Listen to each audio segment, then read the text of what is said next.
నమస్తే, welcome to Sassi TV. ఆ bank మేనేజర్కు నాటుకోడి కూర అంటే చాలా ఇష్టం.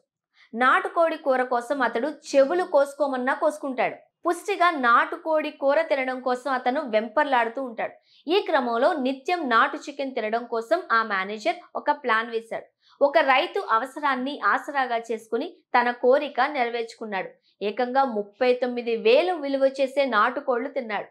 ఛత్తీస్గఢ్ రాష్ట్రం బిలాస్పూర్ జిల్లాలో మస్తూరి పట్టణంలో ఈ ఘటన చోటు చేసుకుంది. వివరాల్లోకి వెళ్తే, మస్తూరి పట్టణానికి చెందిన రైతు మన్హర్ కు కోళ్ల ఫారం ఉంది. తన పొలంలో ఏర్పాటు చేసిన ఆ కోళ్ల ఫారాన్ని మరింత విస్తరించాలి అని రైతు భావించాడు. అందుకు లోన్ తీసుకోవాలి అని నిర్ణయించుకుని స్థానిక ఎస్బీఐ బ్రాంచ్ మేనేజర్ ను కలిశాడు. లోన్ ఇస్తానని చెప్పిన మేనేజర్ తనకు నాటుకోడి కూర అంటే ఇష్టమని, తనకు నాటుకోడి తెచ్చివ్వాలని కోరాడు. లోన్ వస్తుందన్న ఆశతో రైతు మన్హర్ బ్యాంక్ మేనేజర్ చెప్పినట్లే చేశాడు. అప్పటి నుంచి మొదలు లోన్ పేరు చెప్పి తరచూ అతడు మన్హర్ ద్వారా నాటుకోళ్లు తెప్పించుకుని తిన్నాడు. ఇలా 2 నెలల వ్యవధిలో అతడు మొత్తం 39,000 విలువ చేసే నాటుకోళ్లు తిన్నాడంట.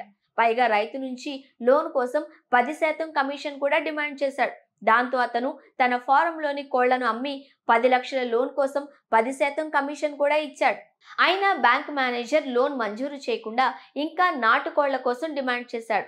దీంతో బ్యాంక్ మేనేజర్ తనకు లోన్ ఇవ్వదలుచుకోలేదు అని, తనను మోసం చేశాడు అని గ్రహించిన మన్హర్ పోలీసులకు ఫిర్యాదు చేశాడు. నిందితుడిపై చర్యలు తీసుకోకపోతే తాను ఆత్మహత్య చేసుకుంటాను అని బెదిరించాడు. మస్తూరి ఎస్బీఐ బ్రాంచ్ ముందే తాను చచ్చిపోతాను అని హెచ్చరించాడు. దాంతో పోలీసులు ఘటనపై కేసు నమోదు చేసి దర్యాప్తు చేపట్టారు.